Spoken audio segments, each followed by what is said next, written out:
कालीकूर्च समायुक्त माया कोडोपदेशतः प्रणवार्थ प्रबोधिन्यौ नमामि गुरुपादुके श्री गुरुभ्यो नमः क्रीं मात्रे नमः नमः सदसे. Good evening to one and all. Today I'm having the first guest of our channel, Miss Sarah Landry, and you all know who she is.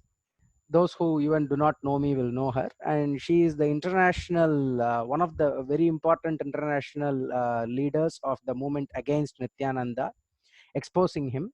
So what we are going to do today is we are going to post 20 questions to Sarah, and she is going to answer from her own experience inside the ashram and from reliable sources where she got information inside the ashram.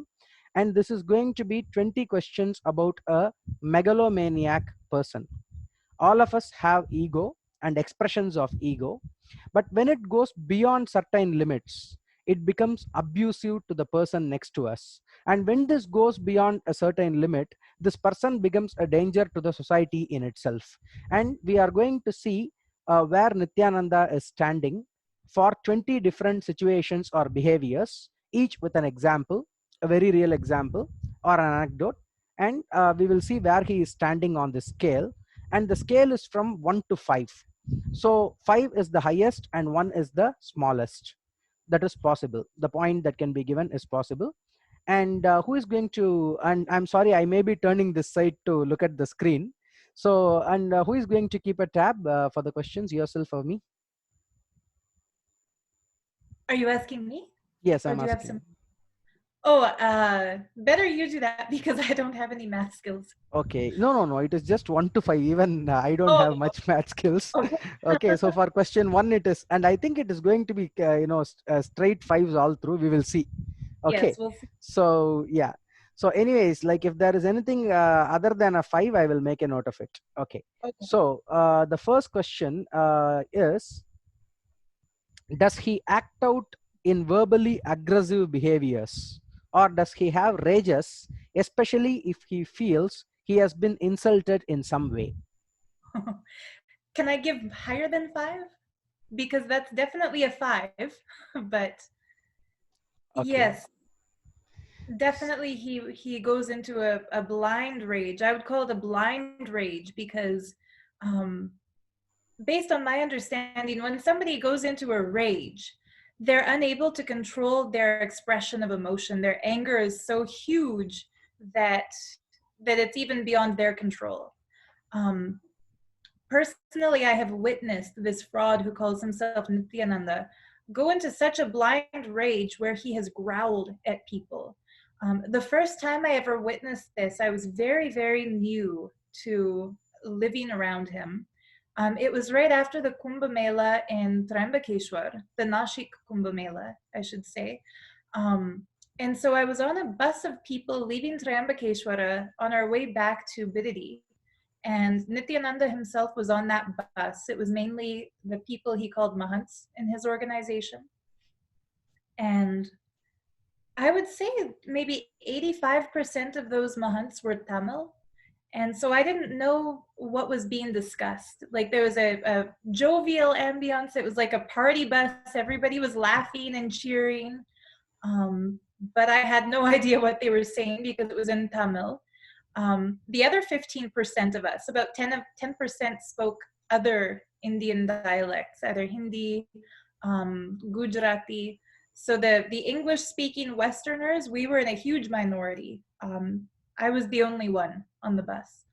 But, you know, I could tell the whole atmosphere changed at one point when Nithyananda got really serious all of a sudden, and he called for a lady who was sitting at the back of the bus to come forward. And it was the lady in charge of his accounting team. And she was also in charge of the assets. So all of his silver things, like the silver trishul. He had a huge collection of conch shells, and basically it was her job to transport those wherever he was traveling to. So her name was Niramaya. So he called for Ma Niramaya to come forward. And I don't even like to imitate the face that he made to her because it was so ugly and so frightening. He was sitting maybe 3 rows ahead of me on this bus, and he turned around to face Niramaya, and the first word I ever learned in Tamil from my great guru was naye. Like, he just growled at her and called her this word naye. And I turned to the person seated next to me and said, like, what did he just say? And she said, shh, he called her a dog. And, you know, I'm tearing up as I think of this, because Ma Niramaya, she came from a very wealthy family. Like, she came from a very privileged family. She used to tell me about the mansions they lived in. She divorced her husband and donated all the millions of dollars she had to her name to this fraud who calls himself Nithyananda, and took the Kavi to serve him. And the first time I ever witnessed an interaction between her and him, he was growling at her, calling her a dog, and yelling at her in Tamil. And she got extremely sick on that bus ride. Like, after about 20 hours of driving, we stopped to have a meal at this, one of those pure veg hotels in India. And she stayed on the bus. She was scared to even get off the bus and face him. So when you mentioned, like, does he go into a rage? That was the first time I witnessed him have a rage. And like I said, I call it a blind rage because he was always really conscious of smiling all the time. Like, his name, he claims he is eternal bliss and that he's always in bliss. I remember feeling like somebody had punched me in the stomach when I saw him make that evil face towards her and growl at her and call her dog, because it was the first time I saw him really truly look ugly, frightening and evil. And I just thought, like, part of the reason I didn't like Christianity, part of the reason I left the religion I had been born into, was I didn't like this idea that people should be afraid of God. I always felt God should be loving, and if you make a mistake, God should help you correct that mistake, not send you to eternal hell because of it. So I remember thinking, whatever this lady did to anger him, he's not God, because God wouldn't get angry. God would show her how to fix the mistake, correct it, raise her back up again. And that's when I started to understand that his claim that he's in eternal bliss is bullshit. Because if he was blissful, even if he had to scold his devotee, he wouldn't lose his own temper doing it. And like I said, that's the first time I saw him go into a rage. But this one, definitely he's a 5 out of 5, because I've seen him go into rages against other people for very small things. There was one man in his organization who was in charge of all the IT, the teleprompters, and editing videos that would go on to what he called Nithyananda TV. He went into a rage against him once too, and yelled and screamed and shouted. And when I asked, because I was still new enough that I didn't know you're not supposed to just directly ask him things, when I asked him, Swamiji, what did he do? He said, can you believe this idiot? He didn't publish the video on time. And I thought, like, if that's how somebody gets yelled at for not publishing a video on time, God help the rest of us, because it's only a matter of time before I'm going to make a little mistake and get yelled at like this. And sure enough, that happened. He went into a rage against me once. He called me, what were his exact words? Third-rate bloody dog is what he called me. And it's important to remember the exact words, because he brainwashed his disciples to believe that his guru vak becomes reality. So whatever word he utters to you, that is your reality. So when he called me a third-rate bloody dog, in that moment, I believed Lord Mahasadashiva himself had cursed me, and that I would never be anything good in life, because this is his opinion of me is the only opinion of me that matters. So I must be just a lowly, poor excuse for a human being.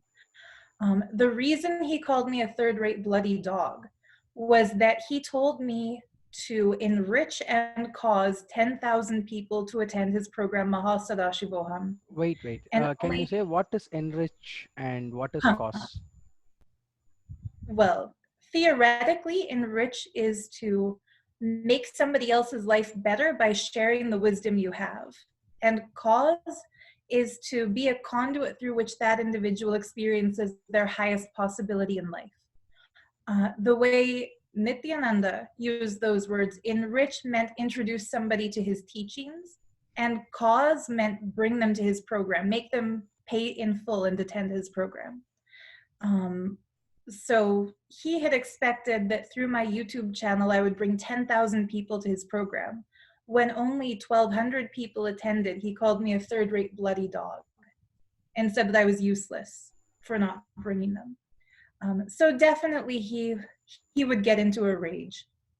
Yes, and actually cause in Tamil cause is called money. So that is what it is all about. So Yes. second question, does he blame you or accuse you of being the one that is acting out or out of control? Yes, definitely 5 out of 5. Um, I'll give that same exact example. When he called me a third-rate bloody dog, I started crying. It was uncontrollable. Like tears were pouring because I felt guilty that I hadn't been able to do what he wanted me to do. And I put in my full effort. I was a true believer. I thought whatever he tells me to do, that's Guru Vak. I have to do it. So when I failed to do that, and he called me a dog, I started to cry. And he actually yelled at me and said, "You bloody fool, how dare you cry like this in front of me? Take my words as power. There's still 2 days before the program. Bloody go get those 10,000 participants. Cause these people. I think he said it something like my stupid emotions were out of control." And in retrospect, I find it kind of comical that he's the one going into a blind rage. His emotions were out of control. When I responded in a very natural way, when people get yelled at, they cry. When somebody's God curses them, of course they're going to cry. He would definitely make us feel like we were to blame whenever he made a mistake. There was a time when he was on stage, and Mani Anatmaswamy, she's the one who would work the teleprompters. For people who think that he's memorized all the Vedic scriptures he would chant on the stage, it's not true. Whenever he starts chanting, you'll notice he doesn't close his eyes and chant, he looks down and chants. He's looking down because the words are up on a screen in the tech pit in front of him. So there was a time when Yanatma fell asleep and she couldn't change to the next slide because she was exhausted and sleep deprived. And he went into a rage against her. And she actually apologized and said, "I'm sorry, Swamiji, I'm committing to you with integrity and authenticity and responsibility," which is what he makes them all recite, that this won't happen again. And he got mad at her and said that she's saying these words but doesn't mean them, and that she's out of control. She's let her sleep pattern make her out of control. And that was a way he would shame disciples. He would say their sleep pattern or their food pattern, natural human biological necessities. He would make us believe that those were our patterns and our inferiority. If we didn't master the power of nirahara, of going beyond food, it's because we're wrong and we're bad and we're attached to our physical, human, low identity. And so anytime one of his disciples didn't live up to his impossible expectations, he would put it on them and say that they were at fault. So 5 out of 5 out of 5. Okay. Next question. In the beginning, was he just too good to be true? This is related to love bombing. So you can share how you were received in the cult when it started. Yes, definitely. He was too good to be true. The very first time I ever met him, it was in 2009, at a program in Vancouver, a one-day Kalpataru program. And I had studied a little bit about Hinduism because at the age of 13, I had a vision of Mahakali, and she's my Ishta Devata. At that point in time, oops, sorry, my cat might be a little distracting. No, it is cute. Yes, that's good. Hmm. At that point in time, like I didn't know anybody Hindu. I'd never been to a Hindu temple. I'd never been to India or even seen any documentaries. Um, so when she appeared to me in a vision, I really felt like I need to learn the truth of who she is and what this means and why did she appear to me. That's when I first started researching about Hinduism. And you know, I don't want to give too much information about myself because we should focus on how he's a psychopath. Um, Yes.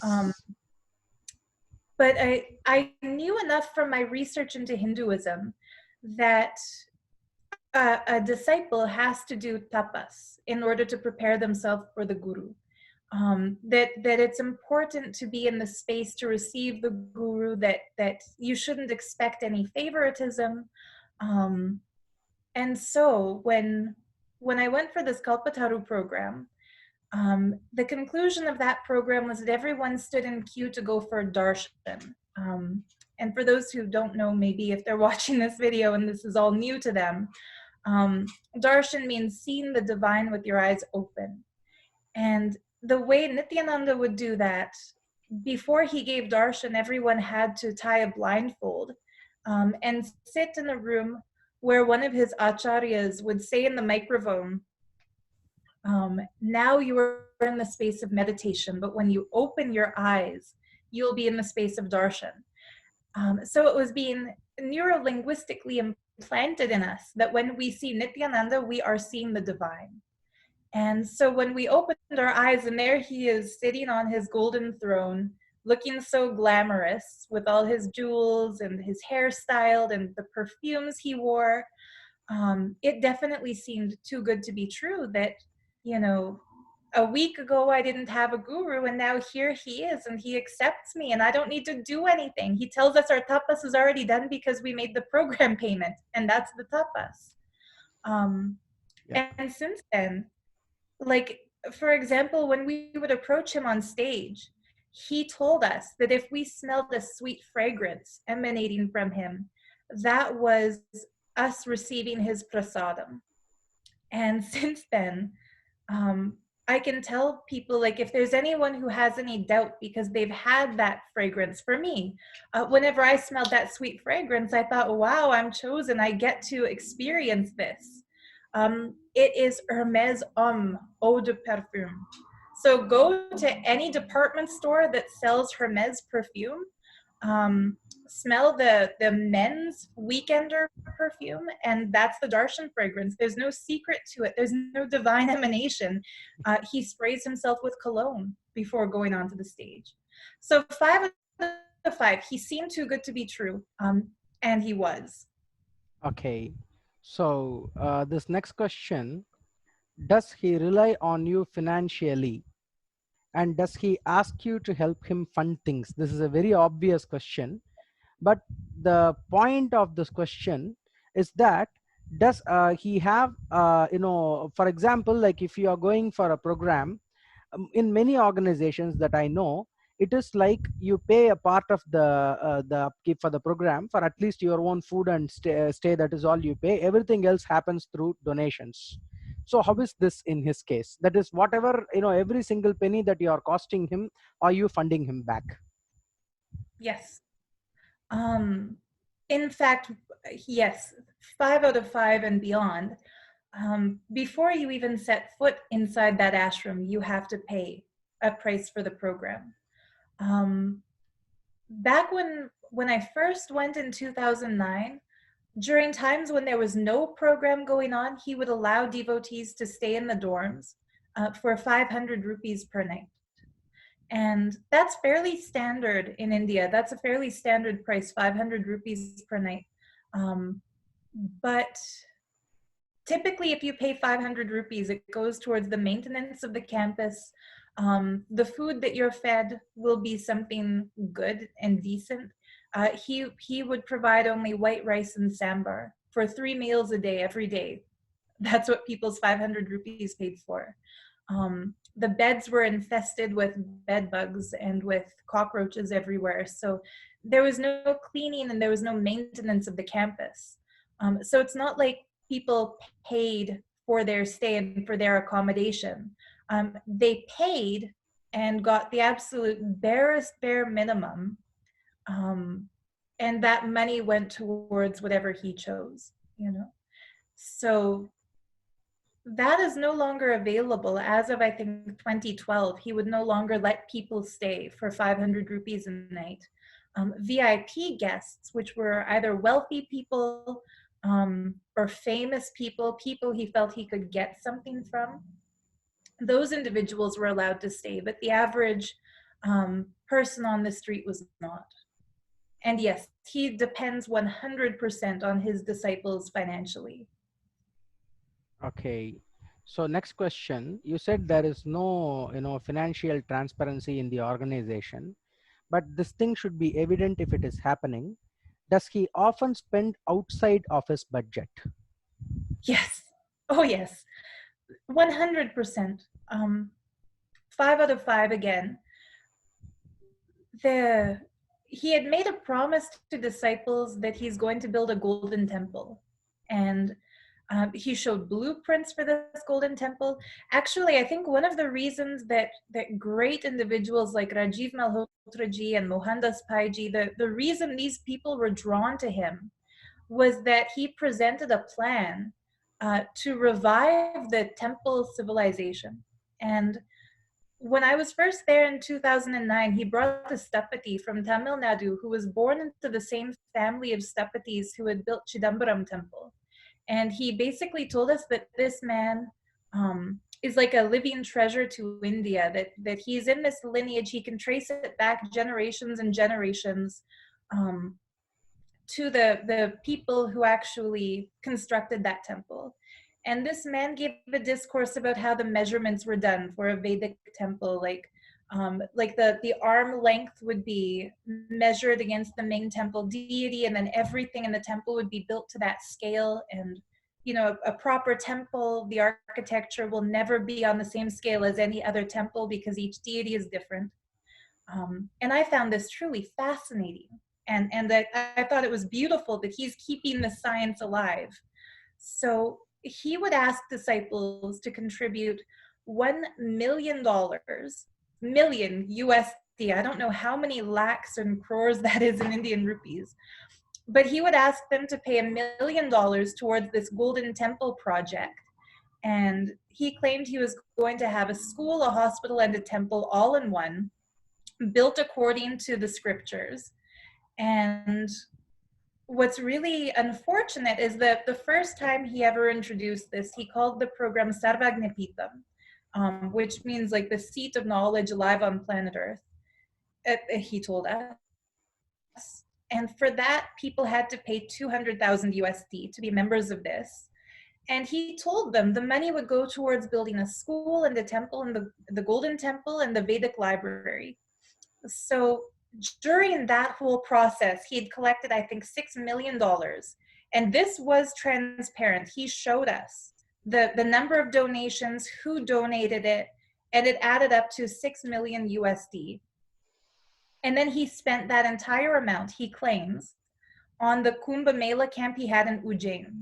So for the Ujjaini Kumbh Mela.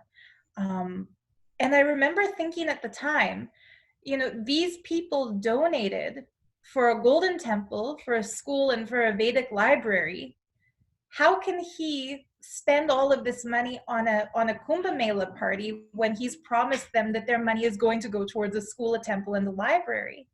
Now, in retrospect, I don't think the money actually went to the Kumbh Mela. I think that was a false front, because the land was donated. One of his disciples had that land donated from somebody within the Mahanirvaniya Kada. So where did the money actually go? Nobody knows.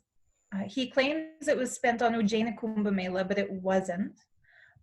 Devotees donated their labor to build the camp. The supplies used to build that camp came from the Bididi ashram that were sent in trucks. The land itself was a donation. So there were many instances where he told us that he spent this much money on that project. But when you actually started talking to the followers of his who put together those projects, they would say, no, he didn't give us any funds for this. We had to do our own independent fundraising, and the land was donated, and this was donated, and that was donated. Meanwhile, his clothing budget was astronomical. The two people in charge of his wardrobe are Ranjita and a girl named Bhakti Priya. Her real name is Kamini Dubey. She used to be a Bollywood fashion designer. So these two would amass the finest organic woven cotton for his kavi. He never wears the same thing twice, so they would buy bolts and bolts and bolts of this expensive fabric. All of his jewels are pure 24 karat gold.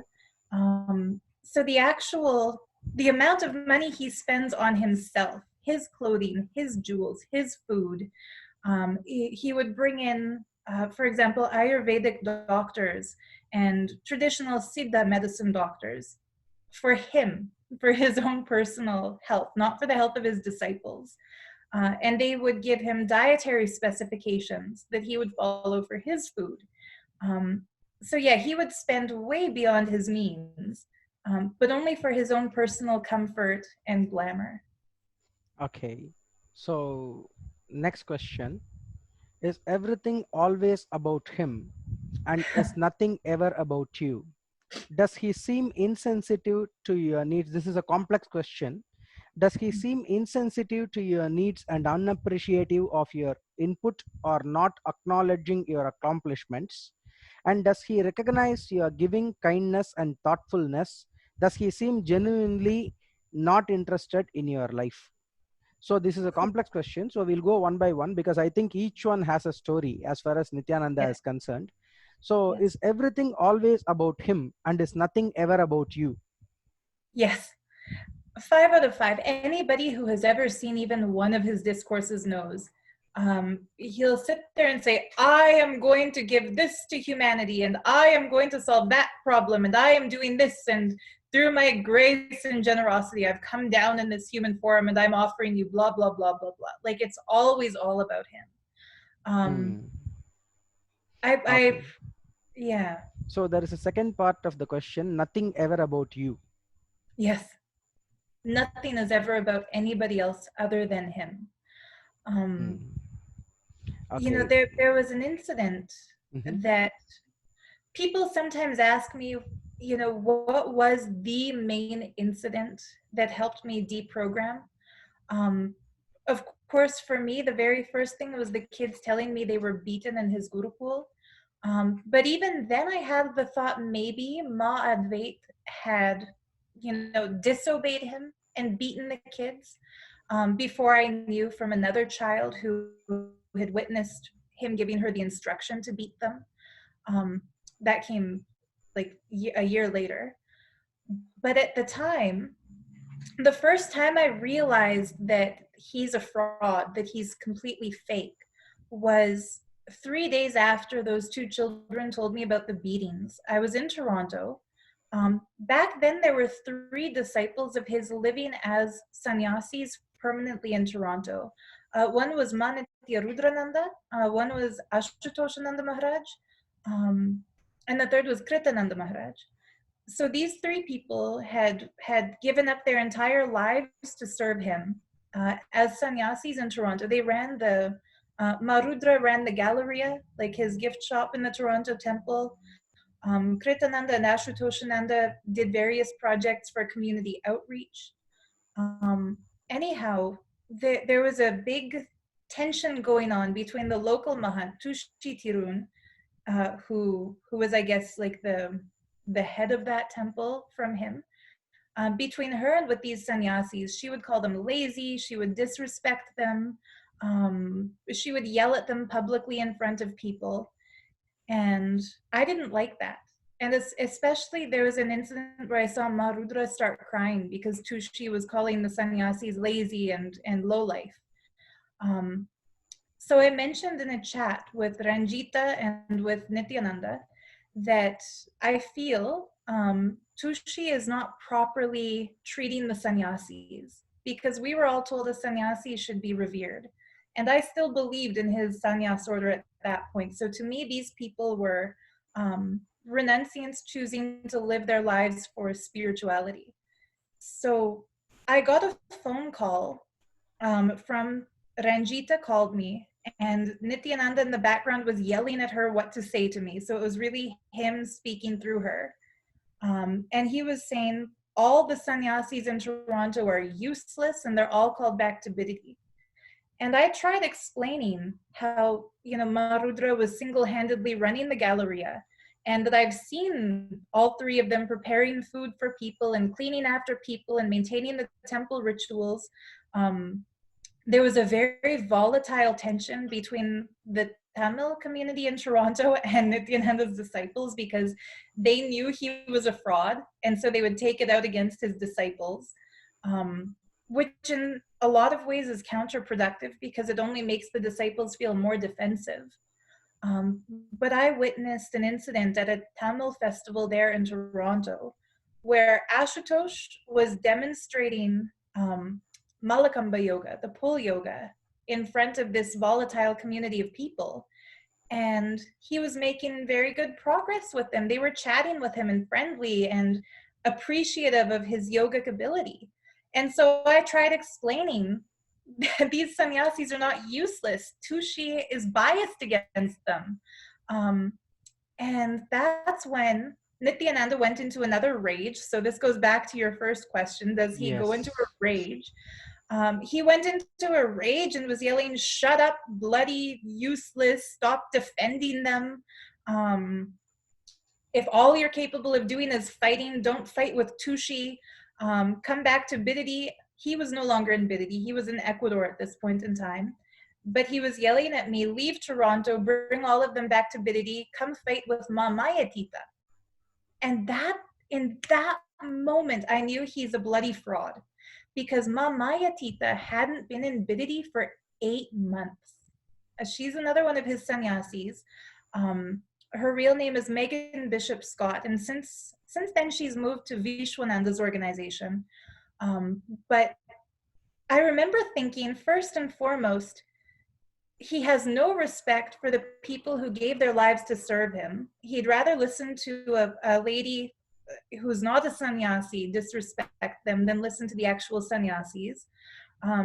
Second of all, he doesn't even know who's in his campus and who isn't in his campus. Megan Bishop Scott, who is called Ma Mayatita, she had been posting pictures and updates on Facebook from Vancouver every day for the past so many months. And I thought, if he really is her guru, shouldn't he know where she is? Third of all, I wasn't fighting with her. So why would he tell me, come back to Bididi and fight with Ma Mayatita? And then he started gossiping with Ranjita, saying, hey, Akka, which is what he called her. Akka, do you remember that time when Swarupa Priya was new and she couldn't wake up for yoga in the morning, so Ma Mayatita dumped water on her face and she called Ma Mayatita bitch, ha ha ha ha ha. He started laughing.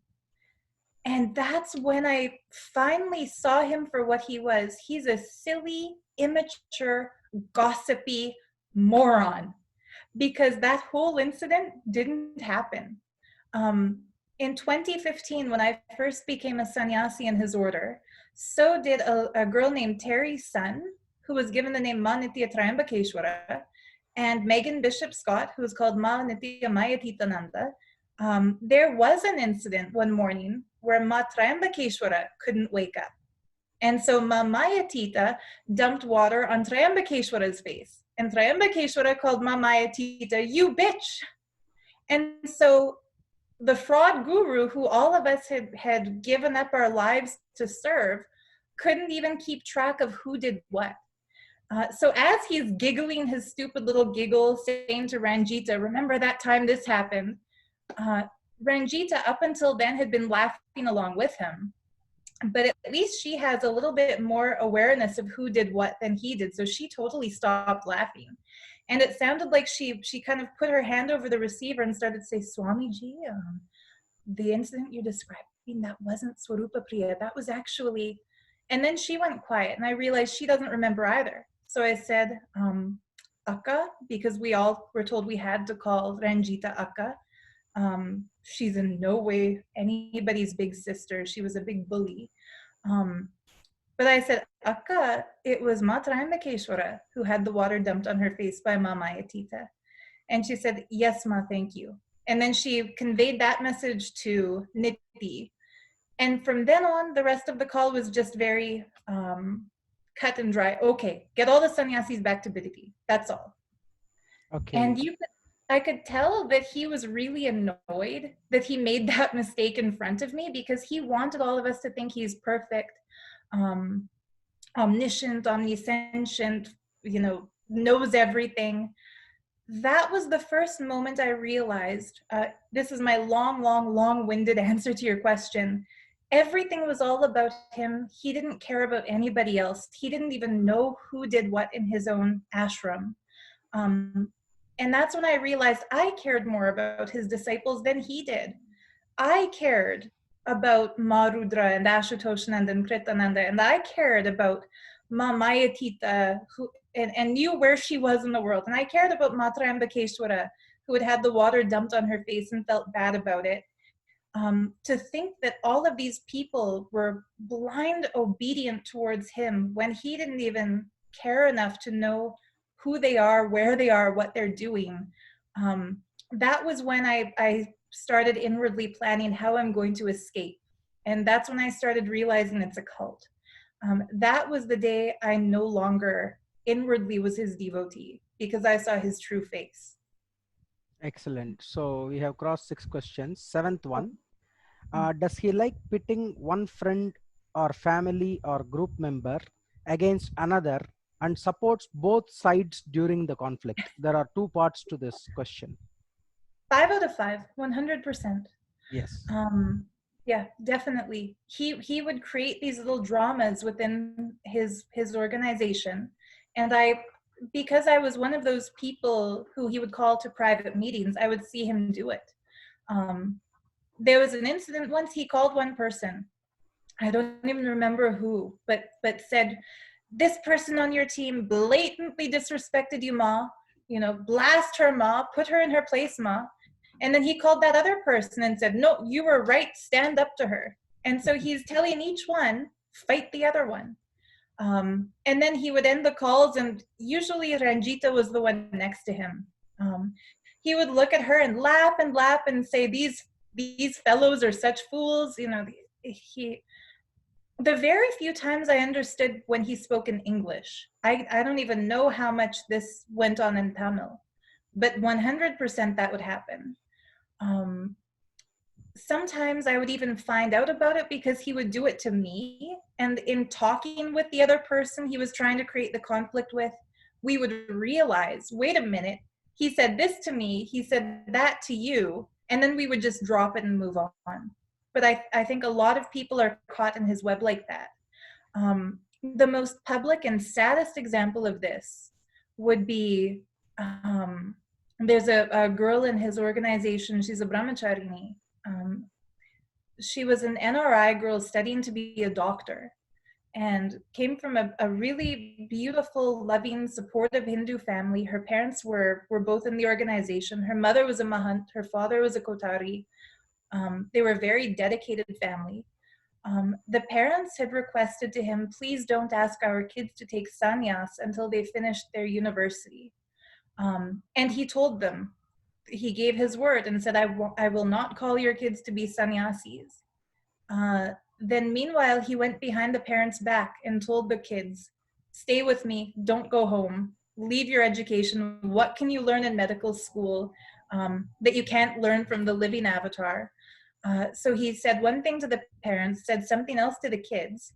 And finally, when this girl took sannyas, her parents became really disillusioned because they confronted on social media and said, but Swamiji, they paid $500 to do pada puja to him.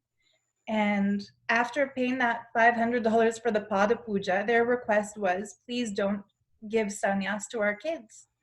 And he promised and said, I commit to you in the name of Mahasadashiva, I won't. So when he gave their daughter sannyas, they left the organization. And then he made the kids publicly denounce their parents. And so this girl wrote a long story on Facebook saying that her parents are abusive, that she had to escape her parents, that her father was violent, that, you know, this and that. It was basically a precursor for what's happening now with Lopamudra and Nandita against their parents. Had we recognized what he was doing back then, I think a lot of the suffering going on now could have been prevented. But definitely he pits kids and parents against each other. He pits disciples against each other. He pitted me against Ranjita once, and that was my first realization of how they use people like puppets for their own entertainment. He gave me an instruction to make a green room in the back of the Ananda Sabha, the building in his campus where he had the Nithyananda TV based. He told me that there were 2 useless rooms that were just filled with trash, to clean them out and turn them into green rooms. And it was very difficult, but I did it. And then Ranjita came back. She had been in North India, spreading his lies to the wealthy people there. When she came back to the campus, she yelled at me for hours saying, how could you take this storage room without my permission? I am the Mahant in charge of the Shri Mahant in charge of the Ananda Sabha. And I told her, Niti himself gave me the personal instruction to do it. So why would I ask your permission when it was the Guru Vat given from him? And then Nithyananda called me to his room, his A10, which was like his office room. And he said, how dare you play politics with Akka? You know, she's the Shri Mahant of this organization. How dare you question her? And I said, but I followed your personal instruction. And now she's mad at me for doing what you told me to do. That was when I first understood how he does this to people. He would tell somebody to do something and then send somebody else to yell at them for doing it. And it was crazy. I think that's what drove most of the followers of him insane, because they never know when they're doing exactly what he tells them to do. And then later, another authority figure, Sneha Mai, who is the Shri Mahant in California, or Shri Mukta, or Ranjita, or Nyanatma, somebody comes in and starts yelling at them, saying, who told you to do this? And they'll say, Swamiji told me to do this. And then Swamiji will yell at them for doing it. It's absolutely crazy. So yes, 5 out of 5. Okay. So does he show one side to the public and another side in private? So while he is showing the side in the public, does he go out of the way to impress people? Yes, 5 out of 5. My God. On 6, I'm just a poor village boy from Tamil Nadu. I'm just a humble Shaivite bhakta. Yeah, on stage, he pretends to be humble. He pretends to care about people. The very first line he says when he starts his discourses, I welcome you all with my love and respect. He has no love or respect for anybody. People are just means to an end for him. How much money he can get from them, how much work they can do for him, how much more popular he'll be by making them spread his mission. So yes, he goes out of his way on stage to look impressive, with lots of gold jewelry, with lots of lighting. He makes them angle the cameras in a way to make his body look slimmer. He'll yell at them if he looks dark on screen. I've heard him yell at them that his complexion should look golden. He should never look dark. He gave fairness cream to a lot of the girls in his team. And Bhakti Priya specifically, I remember he told Bhakti Priya right in front of me, you're too dark, stay out of the sun, use the fairness cream, lighten your skin. And on stage, he says that it's only the Western Britishes who influenced India to make them feel fairness is beautiful, and that they should be proud of their skin, whether it's light or dark, that Sadashiva created them exactly as they are. So on stage, he pretends to be, embracing of everyone's unique beauty. And behind the scenes, he tells Bhakti Priya she's too dark, use fairness cream. Or he tells me never come in front of him without makeup. And on stage, he'll say, all these Western people with their makeup, this makeup industry, it's making people so attached to their physical looks. So he pretends to be one thing on stage. He's the opposite behind the scenes. And on stage, he's nice to people. Anybody who sees his discourses will see. Sometimes he'll be in the middle of saying something and suddenly it'll cut to a still photograph of him. Those are the times when he starts yelling at people. As soon the people who operate his cameras, they know if he's talking and suddenly goes and starts glaring or making a mean face, they've come to the point where they can see right before he does that, they'll cut to a still image. And once in a while, they don't get to it in time. So people will see him make this ugly, mean, growling face and start yelling. He tries to hide that from the public. Yeah. Okay. 5 out of 5. All right. So I think he is a very, very good student. He is getting full marks for all of the questions. Yes, full credit. Yes. So does his ego bruise easily? Yes, 5 out of 5. There is one more part to the question. Is he hyper vigilant to the slightest insult? Yes, 5 out of 5. I paused because I was thinking, like, for most of us, if we get insulted, we'll feel hurt. Like if somebody says you're stupid, you're fat, you're ugly, your parents are idiots, whatever it might be, that will make us feel hurt. For the fraud who calls himself Nithyananda, it's not just if somebody insults him, he feels hurt. It's if somebody doesn't treat him like a living God that they worship, he feels hurt. His ego is that fragile. The first time I witnessed this, there was a group of us walking with him in his campus. We were on our way to his Sacred Arts campus, walking past the Goshala. And there was one veterinarian. She was on her scooter, just passing us on the side of the road. And so, there's the fraud, Nithyananda walking in the front, and somebody's holding the umbrella for him, and Ranjita is by his side, and the rest of us are following behind, maybe 10 people. So this veterinarian, as she's passing, she smiles and waves and slows down and moves to the side of the road. And, the moment she was past us, he looked at Ranjita and said, go, blast her, curse her, how dare she? And I was looking, Ranjita flew towards this lady on her bike and started yelling at her in Tamil. So I didn't understand what's being said.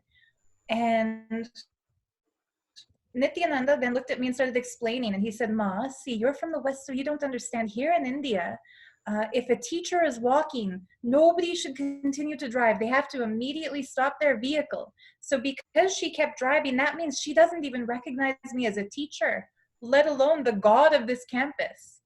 And so that girl, she got screamed at for more than 15 minutes by Ranjita and by a few of the other Tamil people who were there.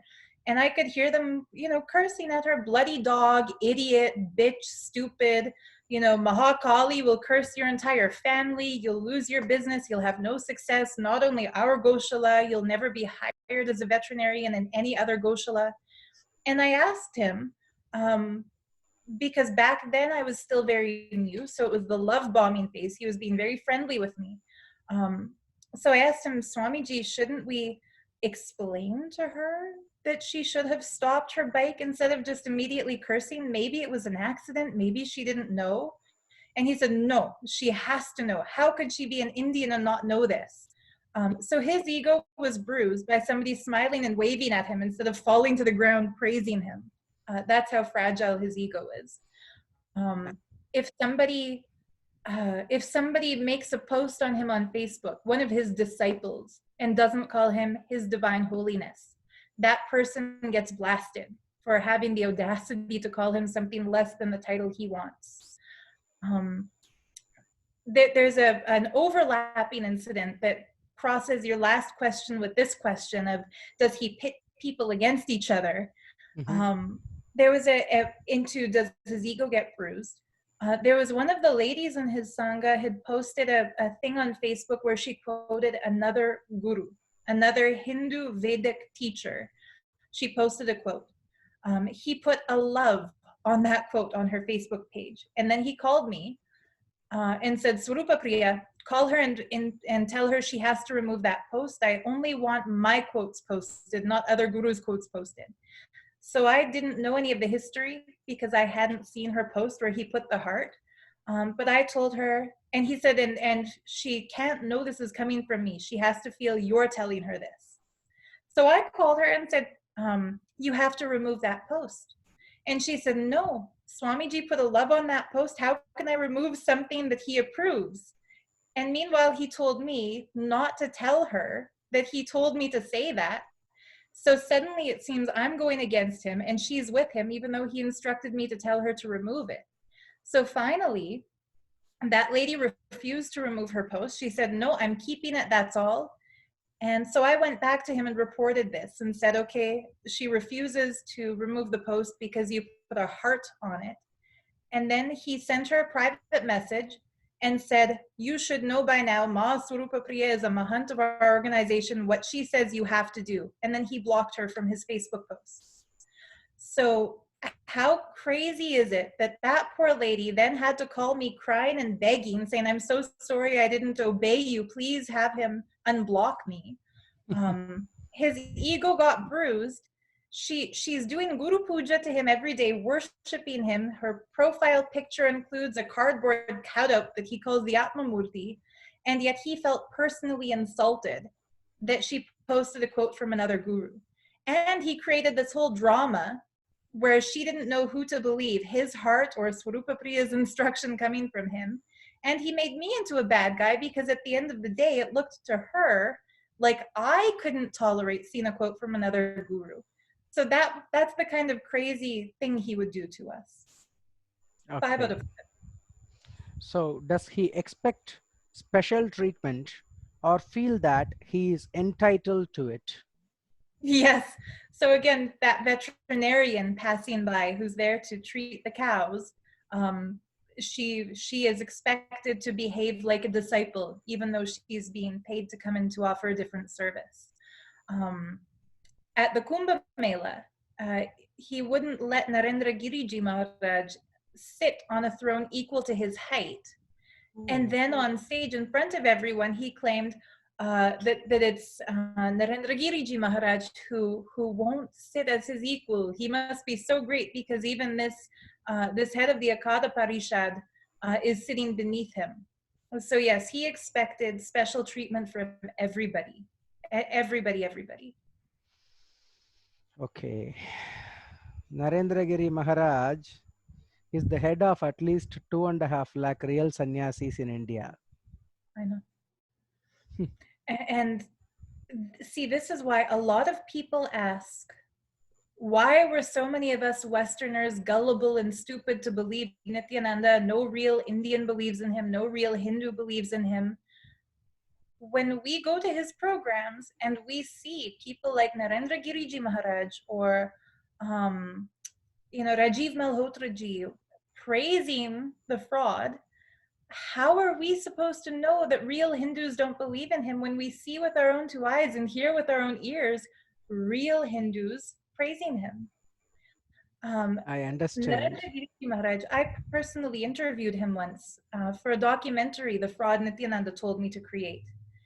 And I felt more authentic energy from him than I did from the fraud.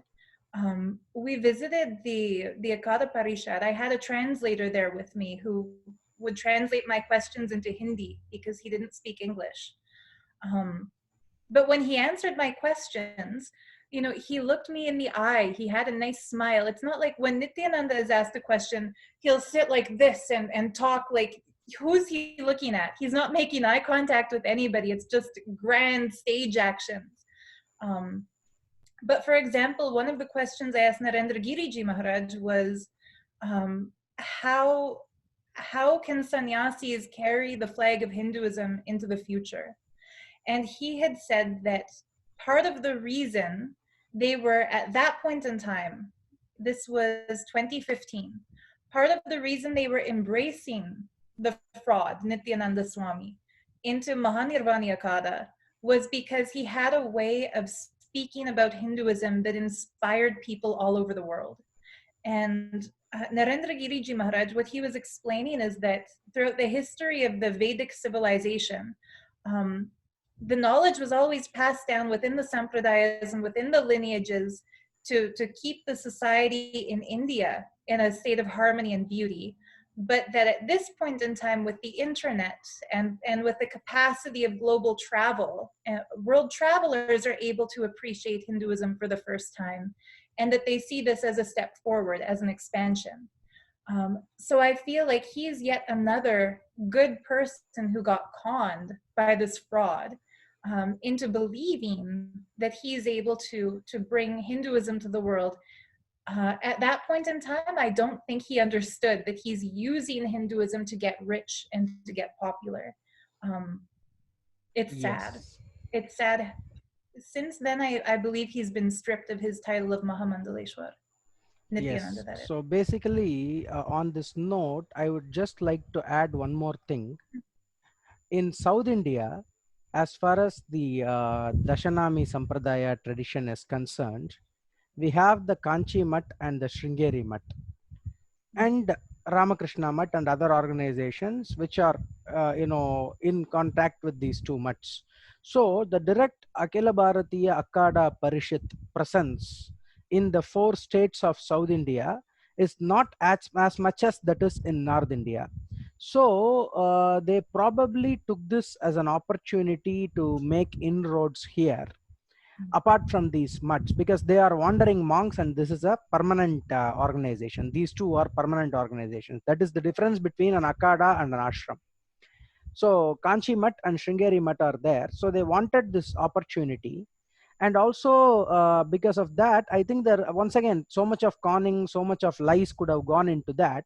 But as far as I know, he cannot be given any position whatsoever in an Akada because he is not a Karma Sannyasi. He did not go through the process of the Vrajahoma. And without going through the process of the Vrajahoma has 2 portions to it. One portion is you have to drop your wooden spoons into the fire finally. After doing fire rituals all through your life, you have to drop those 2 spoons into the fire. So that is one thing, which means you are stopping all your ritualistic practices, fire ritual practices. No more fire ritual for you.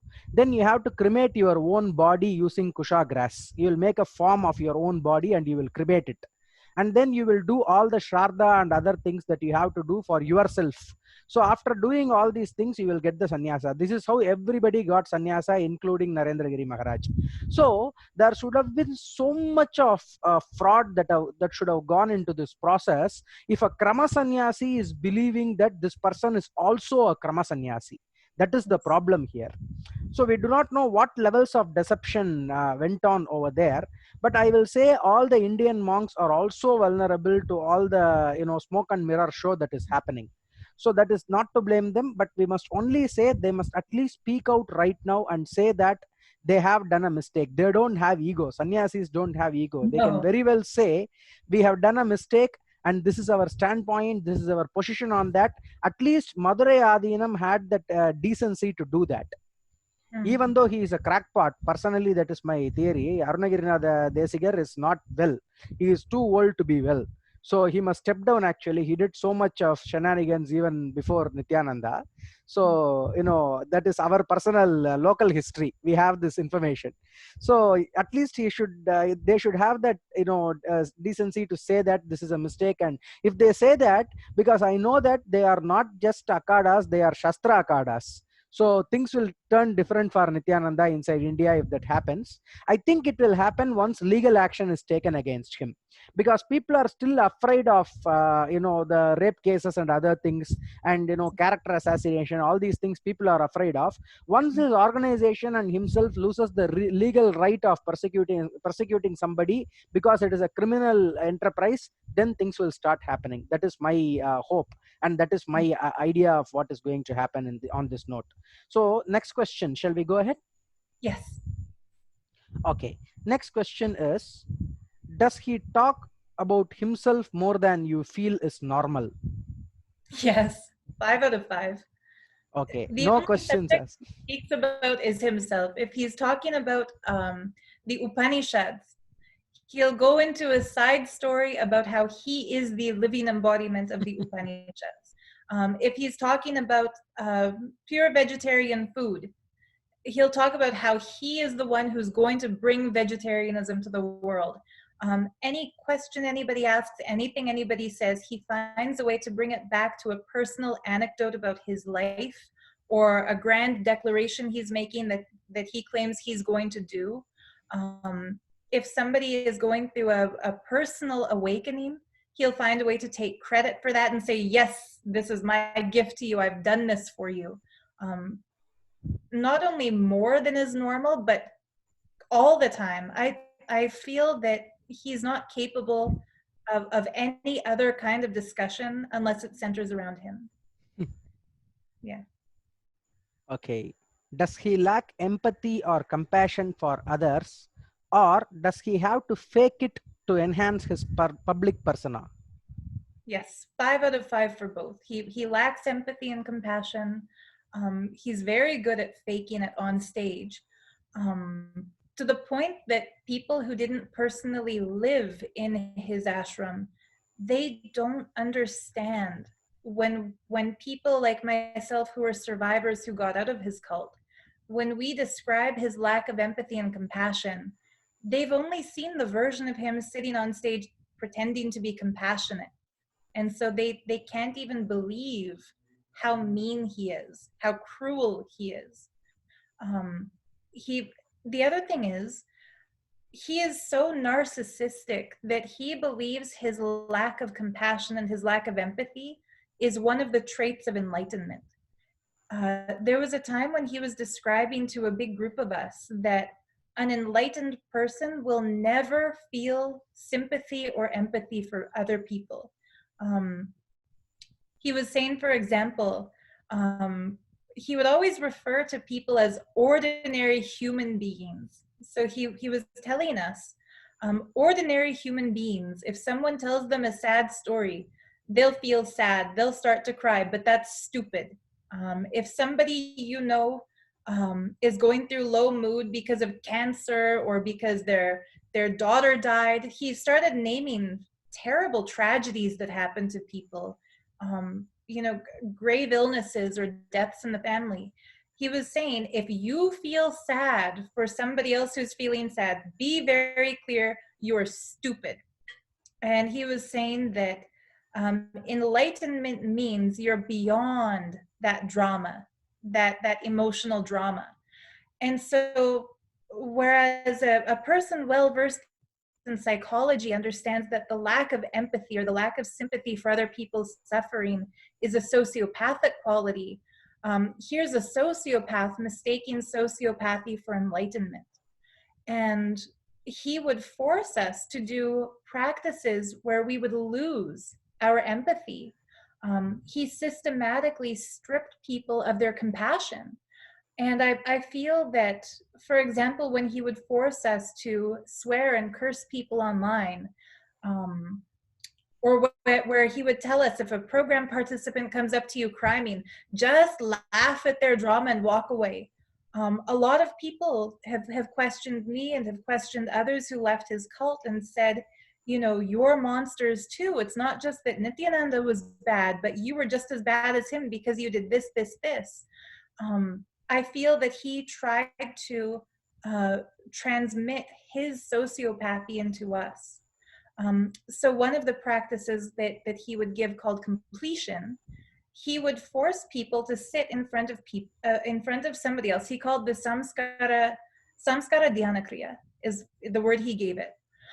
He would, for example, say, okay, sit with a partner and write down every sad thing that's ever happened to you in your life, starting from your earliest memory.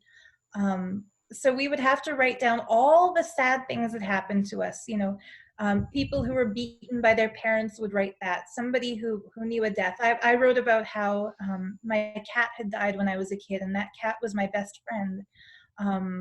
So we would write all these sad things that happened to us. And then he made us read those out loud to somebody else. And he said, when the other person is telling you their sad story, sit like a wall, have no emotion, don't smile, don't cry. If they talk about a time when they broke their leg, don't go, oh, like you can't have any form of human sympathy or compassion at all. Sit like a wall and listen. And he made us read those stories and listen to those stories with at least 50 other people, to the point where we no longer felt emotion. And then he said, you're complete. So for psychologically speaking, when a person has suffered trauma, that the healing happens not by stripping themselves of the emotion, but by going through the emotion. From what I've read about psychology, in his case, the healing happens when you dissociate yourself. And in fact, I have my own theory about him. If I were to give him a diagnosis, I really believe that he has dissociative identity disorder. He has told us about a time when a man called Raghupati Yogi, one of his childhood yoga teachers, sexually assaulted him. He said that this man, who was over 80 years old at the time, French kissed him and told him that that was diksha into feeling compassion for existence. So he was 10 years old at that time. A 10-year-old boy being sexually abused by an elderly man who is a trusted authority figure. Of course, psychologically speaking, he'll try to find a way to explain that to himself. And so this fraud who calls himself Nithyananda, he creates a grand narrative about himself where he says, he gave this diksha to awaken compassion in me. He can't admit, he doesn't have the self-awareness to admit that he was abused. He needs to believe he's a living avatar. And so a living avatar could never have been abused. No, this man gave him an initiation. He told us about this lady Kupamal, his Vedanta teacher, and he told all of us she attained Mahasamadhi. She left her body enlightened. However, when we were actually in Tiruvannamalai, one of the local men saw that we were standing in front of what he called her samadhi, like her grave space. This local man came up and said, oh, it's so sad what happened to this lady Kupamal. Her son got drunk and pushed her down a flight of stairs, and that's how she died. None of us knew that she had a drunken son who murdered her. We believed she attained Mahasamadhi. So he makes up these lies about people from his past. I believe he didn't have the capacity to face his own emotions, you know? If he cared about this lady Kupamal and then her son got drunk and pushed her down a flight of stairs and she died, his human empathy would sympathize with her, not create a whole fake story about her to try to fool people into thinking she was something she's not. So anyhow, 5 out of 5 again. Yes. And there is a very important saint in Tamil Nadu called Vallalar. Very, very important saint at the turn of the 20th century, 1900. He said, வாடிய பயிரை கண்டபோதெல்லாம் வாடினேன், That is, whenever he is looking at any plant, if that plant is drying out without water, then he will also go to that stage. This is the amount of compassion that an enlightened being will have. Because when you are seeing yourself in everything, then obviously that will happen. And also, for whatever progress I have had so far, whenever I am looking at anybody who is suffering, I cannot stop myself from feeling a part of that suffering inside me. If that quality is also removed from him, that is his problem. Okay, he should be admitted in a mental hospital. But desensitizing people who are with him, like you said, is the most dangerous thing that he is doing right now. That point needs to be underlined. So Yes. next question. Yeah, does he seem to consider himself so important that he can or must not be approached like a normal human being? We already saw this one, but I think Yes. there will be more examples for Oh, yes. this. Yes, absolutely. So I have an example that took place at the Kumbh Mela in Nashik. His camp was in Trambakeshwara. There was a rule that any of the disciples coming into his camp had to be dressed in traditional Vedic attire. Sari for women, those who weren't wearing the saffron, those who weren't brahmacharis or sannyasis, we had to wear white cotton with gold trim. Sari for women, dhoti for men. So back then, I hadn't yet taken my initiation from him into Krama Brahmacharyam.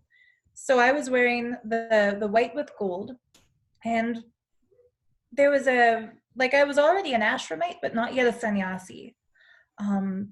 So one of his assistants, there was a guy named Jnana Swami. I'm mentioning him now because he's one of the people who disappeared. Nobody knows where he is. The last reported incident of him took place when people in the Adinam saw Nithyananda ordering other sannyasis to beat him because he didn't gather enough donation money for Sarvagnipitam. Since then, nobody has seen him. I want to know where he is. I want to know, is he alive? He was a very nice man. Even at the height of his being brainwashed by Nithyananda, even then, he still had compassion for people. You know, he was that kind of a personality. Anyhow, this Jnana Swami came up to me and said, Ma Sudevi, because back then the name that he gave me was Sudevi. He said, we have two VIPs from Hollywood here today. They've come from somebody in the Los Angeles temple, sent them here. They're very, very important people. They're going to have, you know, we called him Swamiji. They're going to have Swamiji's darshan at the end of this, but just go sit with them. As long as they're in the campus, you be their guide. And so I was given this role that I had to be with these two men their entire time they were in the campus. And so I had to take all the meals with them. When they took their taxi back to their hotel at the end of the night, I had to take them to the taxi, greet them in the morning when they arrived. It was a difficult job because these were great guys, very friendly, very intelligent, very warm. But I was also basically babysitting them. I was told they're not allowed to take pictures of anything. Don't let them take pictures. If they have their cameras, make them return them to the hotel. They can't have their cameras. So I wasn't just their guide. I was also like their babysitter. And I didn't like being in that position. Anyhow, their first day there, they were wearing Western dress. Why wouldn't they? Nobody had told them they have to wear gold bordered white dhotis. So I was sitting with the two of them, chatting, you know, introducing myself, talking about how I got there, listening to their stories about how they got introduced to the Los Angeles temple. Meanwhile, the fraud enters the stage, and for those who haven't seen it, it's a production. Loud music starts playing. Everyone in the hall has to stand and fold their hands. So special treatment right from the beginning. Before the curtain opens, everyone has to stand with their hands in Anjali Mudra. And so I explained this to these two guys. They also stood with their hands in Anjali Mudra. When the curtain opened, Niti sat down and he was just glaring at the back of the hall and yelled, Who are these two Westerners? How dare they enter my hall without the proper attire? Disrespect, get out. And Sue Davy, you're with them? You, of all people, should know better. And meanwhile, I'm wondering, I was told these are VVVIPs.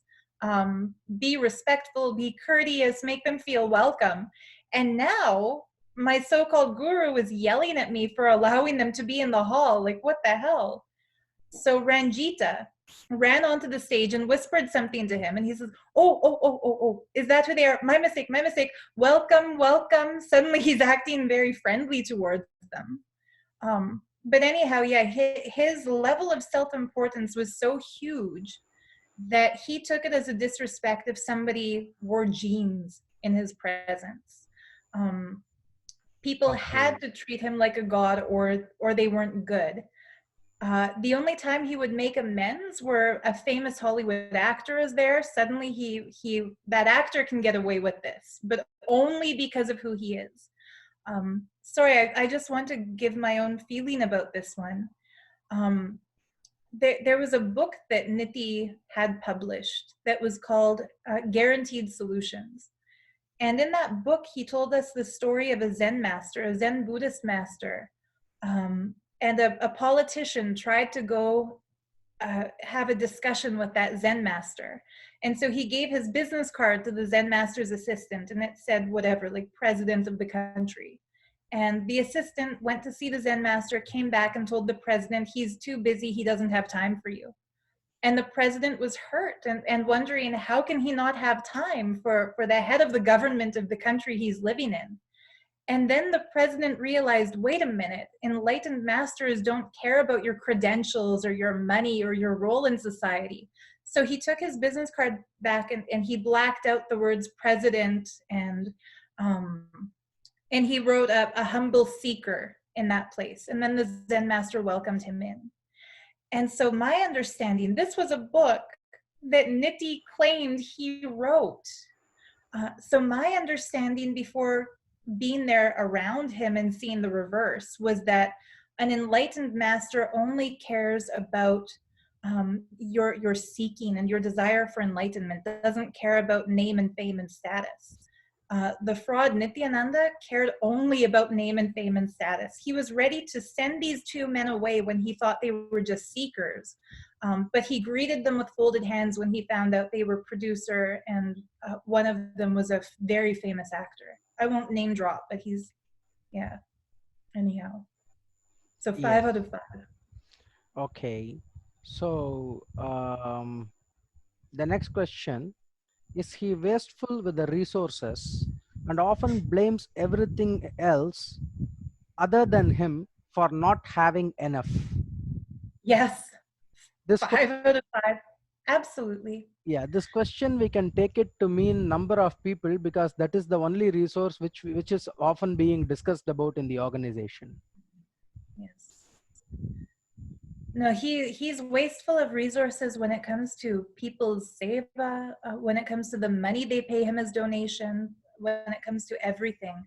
And definitely 100% he blames everybody else. Everybody else. It's one of the most ironic things is that he tells his disciples, you are responsible for everything that happens in you and around you.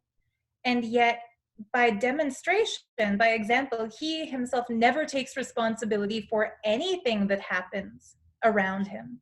And so I remember once there's a girl named Vanessa Pena, Manitya Yogananda Swami is her cult identity.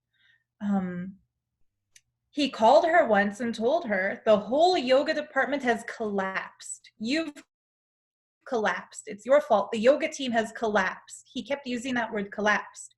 And he sent her to the Sacred Arts campus to do hard manual labor. She wasn't allowed to wear a sari. She had to wear an outfit that looks like scrub pajamas. And she wasn't allowed in the main part of the campus. She was being heavily punished. And the reason she was being punished was that ashramites weren't waking up for yoga on time. And so he told her, as the acharya, it's your fault. If they're not in the hall for yoga, it's your fault. He would never have admitted he's not inspiring people to do yoga. He himself at that point was morbidly obese, so he wasn't doing any yoga. He was sleeping in very late in the mornings. Sometimes he would sleep morning, noon, night constantly. But he would never admit that he's misusing the resource of time. It's always everybody else is misusing it. He would yell at the kitchen. Even though he wasn't allotting them enough budget for food, he'd yell at them, "You're wasting food. There was rice left over today." Meanwhile, people were starving and malnourished because they didn't have time to go eat because he didn't give them any time off in their day's seva. And yet he would blame it on the kitchen. He was constantly blaming everybody else, never seeing how he could fix his mistakes to make things operate smoothly. And of course, money is the most obvious one. He's amassed over $100 million just if you add up the fees people have paid for programs from 2008 to present. And yet he claims he's impoverished. He doesn't have this. The temple was never built. The school was never built. The hospital was never built. With 100 million US dollars, imagine how many temples you can build in India. And he claims he didn't have enough resources for it. So, yeah, Yes. 10 out of 5. Okay. So speaking of temples, one important thing that I would like to say here is, for anybody who is planning to spend any money towards any other spiritual thing or anything, there are so many temples which are at least 1000 years old. I know in Tamil Nadu, which do not have sufficient money to have one proper meal for Naivedya 6 times a day. Only 2 times, 3 times is happening. That too with the ration rice. Okay, the rice that is given in the ration shops, in the civil supplies shops, that is the quality which is happening. So if at all somebody any leftover money is there, even after Nithyananda has robbed you, and if at all you have the heart to give something, please find temples. Please go to the HR&C board of Tamil Nadu, and whichever temple is in their list, that will be in this condition. I am 100% sure that the government Hindu endowment board for the temples is not taking care of it properly. So if at all you can make some kind of permanent endowment for at least one time food for the God who is giving food for the entire world. So that is my request on this note. So then 15th question, this is about you. It is a very, very personal question. During that time, have you noticed your confidence or self-esteem slipping? Yes. 5 out of 5. The lowest self-esteem that I've ever had in my entire life was the lack of self-esteem I had while I was living there as his brahmacharini. It was very difficult. Like it's hard to even describe how low a person's self-esteem falls when they are disciples of Nithyananda, because there's no equivalent in the rest of the world. At least not that I experienced. Maybe my life was privileged up until then, but if I made a mistake, if my mom ever yelled at me, she very rarely yelled at me. My mother wasn't a violent person. She didn't have a bad temper. But if I ever did something really bad and got yelled at, even when she was yelling at me, I knew she loves me, you know? At school, if I got a bad mark on something, I still knew the teacher wants me to succeed, you know? And if I ask for help, I'll get help.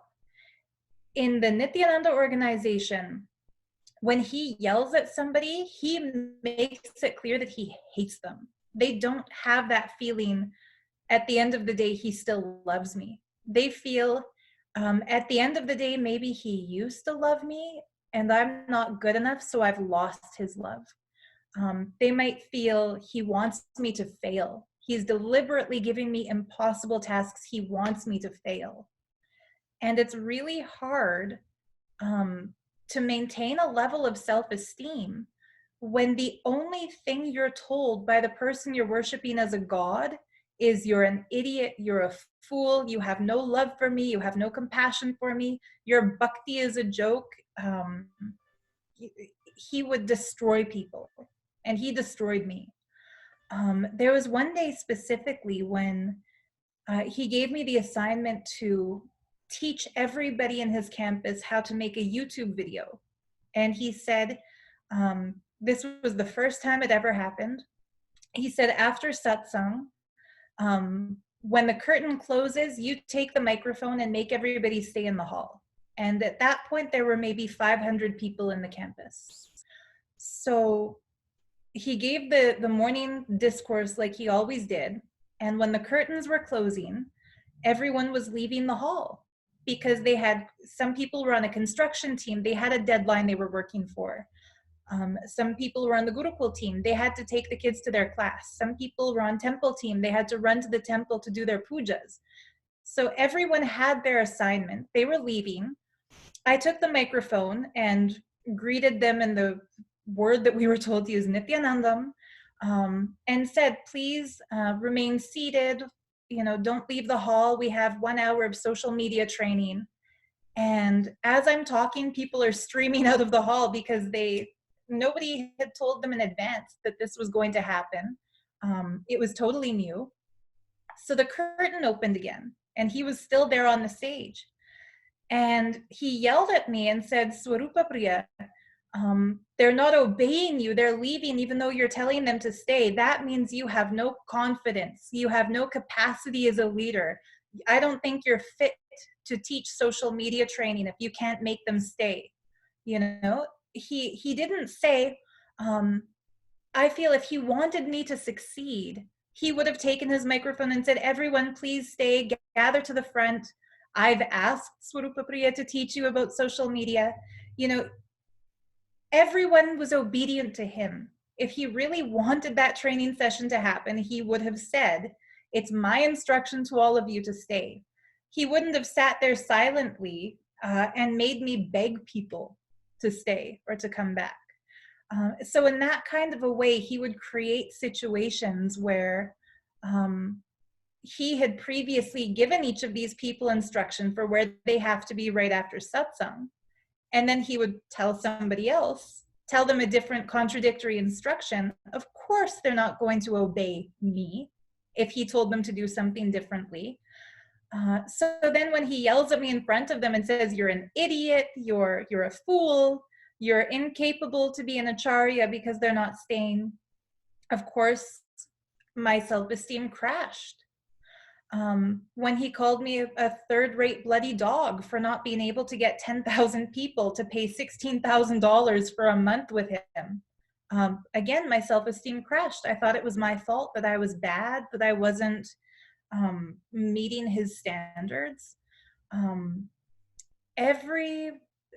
Everybody there, not just me, everyone who I've spoken to, who has attended one of his programs or lived with him, has experienced a drastic loss of self-esteem. Yes. Yes. So something more to add on to that. Basically, like, he is giving you impossible tasks, and he is not helping you with that. In fact, he is creating obstacles for the same so that you will not achieve them. So Yes. this is absolute dishonesty with his own words. And since you saw Nithyananda physically with your eyes, I want you to see one person's photo in order to reduce that karma for everybody. This is Sivan Sar, as we call him, and he is the last youngest brother of Kanchi Mahapiriyava Chandrasekharendra Saraswati Swamigal. And he has made, at the end of his life, he said, I have made so much of statements. He has written volumes and volumes, or book, 2 volumes, Eni Padigalil Mandargal, Tamil book is out already, and 2 more volumes are going to come out. Each one is like 2,000, 3,000 pages. When finally he was asked, this is what he told his prime disciple: spirituality is absolute honesty. If you want me to define entire spirituality, It is absolute honesty. And one of the princes of the United Kingdom, whom they are not naming, that person came in incognito to see him, and he said his honesty is absolutely frightening. So this is the kind of gurus that we have. He is a great Siddha Purusha, and he is not very well known, outside a certain circle, and people do not know, who are connected to Kanchi Periyava will know that he is his youngest brother. So this is something which I wanted to add on. So absolutely dishonest, with with conscious and with absolute knowledge that he is being dishonest. This is what I am able to find through all of these questions. So 16th question, is he histrionic? In other words, in public, does he hog the limelight, putting on exaggerated shows and telling fascinating stories of himself in order to be the center of attraction? We already know We 5 out already of know 5. that, but there is Yeah. a second part to the question. Is he loud, or does he act like he is on stage even when he is engaging with simple conversations off the stage with other Yes. people? Yes. Uh, I can say 5 out of 5. That's how he is with people he wants to impress. So, for example, when the head of another Akada is visiting, he puts on his grandiose personality, and um, he'll call disciples of his who he thinks will be impressive to those visitors, and will say, I appeared in this person's dream, and that's why he's here. Come, come, come, tell your story. So the only time he invites other people to share about themselves is if the story is about how great he is. So yes, he definitely does that. Um, when it's somebody he doesn't care about, for example, a disciple who already gave him all of their money, or who's taken vows of sannyas to obey him, and he doesn't have anything more he can get from that person, he treats them like garbage. And then he puts on a different kind of a show for people like Ranjita and for his close inner circle, where he makes fun of those people and makes everybody else laugh at them. One of the saddest things I've ever seen in my entire life, there's a lady in his organization. She used to work for Microsoft as the head of the marketing department for Microsoft. She became an Adinavasi, brought both of her kids, gave both of her kids to Gurukul, gave up her entire wealth, her entire career. Her husband is also there, gave up his entire career. Um, I witnessed once the fraud Nithyananda yelling at her for an hour straight until she was crying so hard she couldn't even speak. And another lady who used to know her from San Jose, Ma Snehamai, who is herself very mean to people by his instruction, she looked at me and she said, Anupama has lost her mind. And it was so obvious that this lady who used to be somebody great in society was like a shell of her former self. So this is kind of another example from your last question. Did my Self-esteem. self-esteem drop? I've seen Mm. everybody's self-esteem drops, including people like her. Um, she told me that with Microsoft, she had a $15 million budget as her annual work budget for her projects. There was a day on stage. She and I were sitting together in the tech pit beneath the fraud Nithyananda's stage. And he started saying, the stupidest people on the planet Earth are the people who work for Microsoft. And then he looked at her and glared. And I just knew he is deliberately destroying her self-esteem. And I don't know the reason, maybe he feels people will be more subservient to him if they think less of themselves. But my understanding of a real guru is to build the disciple, build the confidence of the disciple, help the disciple realize their enlightenment, not make the disciple feel like shit. So yes, he's histrionic. He would tell long-winded stories about how great he is. He would tell stories about his childhood gurus to try to make people cry. He would talk about visions of deities he had throughout his life, to make people think of how great he is. that's that's all he could either build himself up or put other people down and nothing in between. Yes. So, and also on that note, I feel that he is always creating stories about himself which he thinks are very smart, very, very enlightening, and other things. But normally, when you come outside of this guru personality and look at that story, you will find that it is either abuse which has been misunderstood as something else, or it is simply too petty to be of any significance. Yes. So that is exactly what I feel about most of his stories. And regarding building up the disciple and not putting them down, usually great gurus like Kanchi Paramacharya, if you grovel and if you say that I am nothing in front of you, all these things, he will simply smile and bless you. But when you are speaking to him normally, that is when you will be able to have a conversation with him. This is the experience of a person who has been with him for 70 years, Professor Virinathan. He will say, if somebody is coming and telling Periva, oh, Periva is the Pratyaksha Parameshwara, all these things, he will simply bless them and send them away.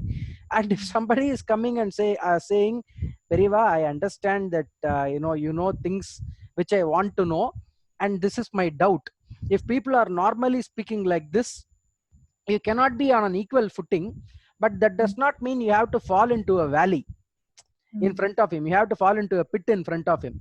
So only blessings for those who are groveling because they don't know to do anything better other than to look at larger than life pictures. But if you want real teachings, you have to be you have to speak with him normally with an open mind, and that is when the real teachings will come out. This is the certificate that Professor Virinathan, who was the ex-chancellor of Kanchi University, one of the greatest scholars ever alive to be today in the Shastras, is giving to the greatest personality of Indian spirituality in the last 200 years.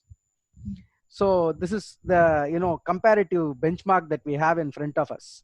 So next question is crucial. Does he have dreams of unlimited success? Oh, yes. You're talking about the ultimate, what does he call himself? The leader of the world's only Hindu nation, Kailasa. Yes, he has unlimited dreams of his personal success. Not only that, like usually, my dream of success could be like 2 doctorates. Okay, because I'm coming from a family of scholars, that is actually my dream, to have 2 doctorates before the end of my life. So but if I say 150 doctorates, 200 doctorates, that is unlimited success. Yeah. Yes. Okay, here's an example exactly related to what you just said. On stage, Nithyananda claimed that doctorates mean nothing. He said the Western education is just a hoax, it's an abuse of people, it's a scam. So he was denouncing scholastic achievement on stage. Then behind the scenes, he was having a program called Nithyanandoham, where he had called in all the financially successful and highly educated disciples of his from around the world. They were sitting with him like a think tank, and he gave them the task to contact the chancellors of the university where they graduated to get him an honorary doctorate degree from every single university. So his goal, his belief for himself was that without touching a book, without doing any of the work, he would get an honorary degree from every school on planet Earth. So that's, yes, his dream of unlimited success is that he didn't just want 100 doctorates or 200 doctorates. He wanted every single school that's capable of giving a doctorate to give him a doctorate. And of course, when he wasn't able to get these doctorates from any of the schools, it's the fault of his disciples. Their space wasn't big enough. Their devotion wasn't enough. Their connection wasn't enough. So yes, and that's in everything. He has a delusion of grandeur that he believes he'll get the greatest of everything for doing nothing. See, as a research scholar, I am cursing him just for having this thought of getting doctorate without putting in the effort. He will go to hell. I am telling you, because there is that much of work. I have revised my paper 4 times so far in the past year, so that will happen for him. Okay, Yes. yeah.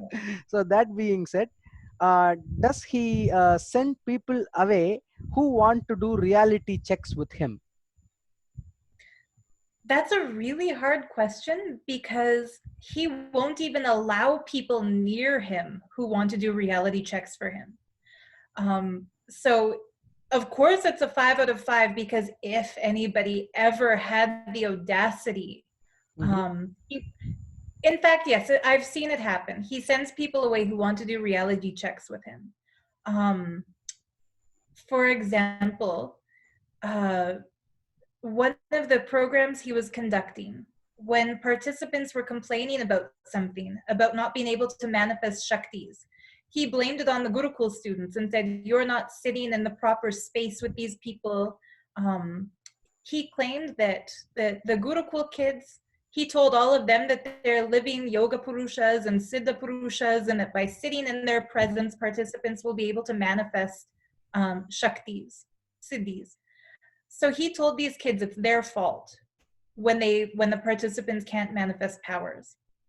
And somebody there um, had a question from one of the participants. One of the participants raised their hand and started to ask him when he gave the opportunity for participants to take a microphone and ask questions. That person said, um, if we are not manifesting the Shaktis, but we've paid the $16,000 and you told us all we have to do from our end is pay the $16,000, then sit in the hall and you'll make the powers awaken in us. The person's microphone got turned off. So that person was trying to put his promise into Call him practice and out. calling him out, and that person's microphone was turned off. Another example, there's a French man who's made a video on his own channel. He's a hypnotherapist. Um, I know his name, but I'm forgetting it right now. But anyhow, this man had made a video where he tells a story about a time he went with his son in Tiruvannamalai to see Nithyananda's discourse. And he took a microphone and tried to ask a question about the sex scandal with Ranjita. And not only he was sent out of the program hall, but 3 goons beat him up.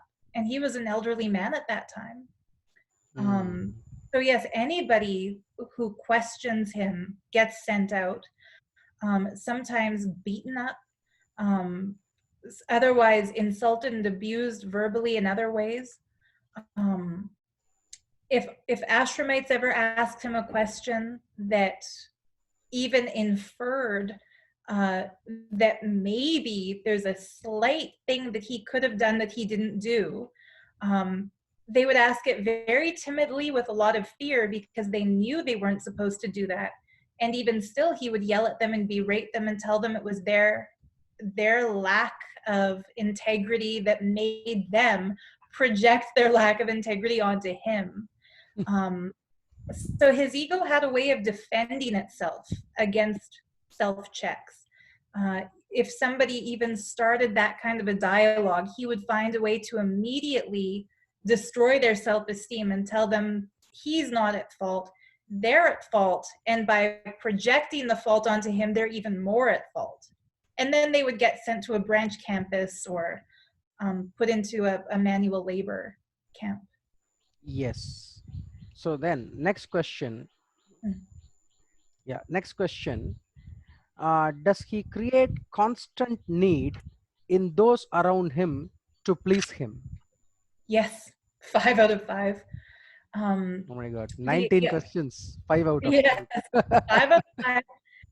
In fact, the example I'd give for this is that his organization, the ashram, back when he was still physically living there were different departments, right? So there's the temple department, the Gurukul department, the kitchen, the welcome team, the programs team, the social media team, the construction, gardening, everything that could possibly happen to keep the campus active and alive. There was a separate team for that. Of all the teams, The one that was considered the best, the highest, the greatest was the group of people cleaning his room, cooking for him, massaging him, serving him physically.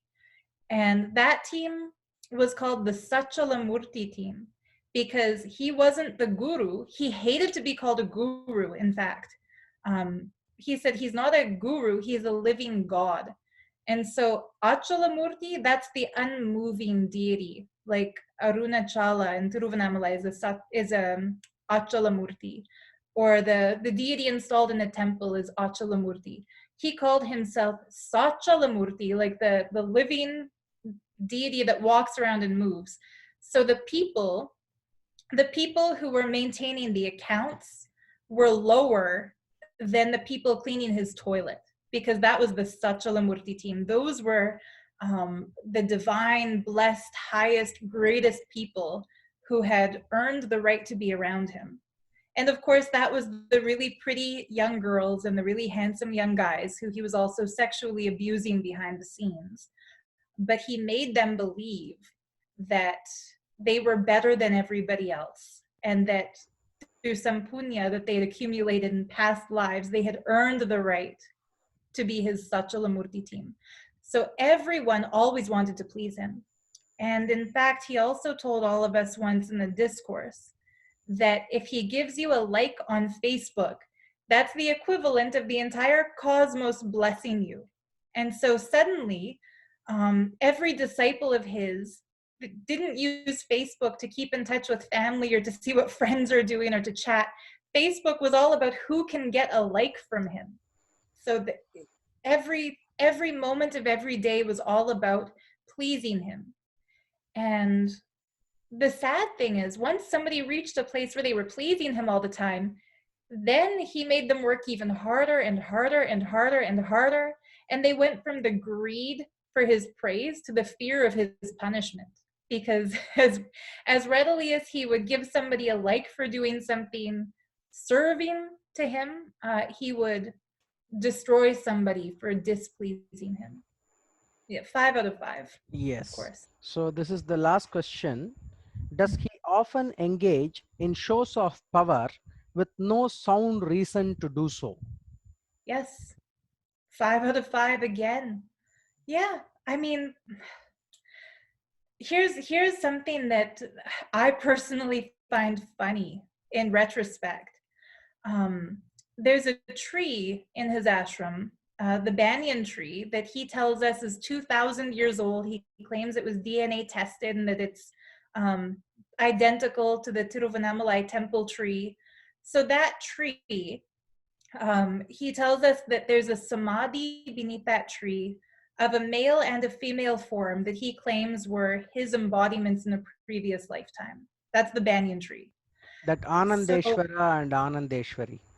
exactly. He Yeah. claims that that tree is the samadhi of Anandeshwara and Anandeshwari.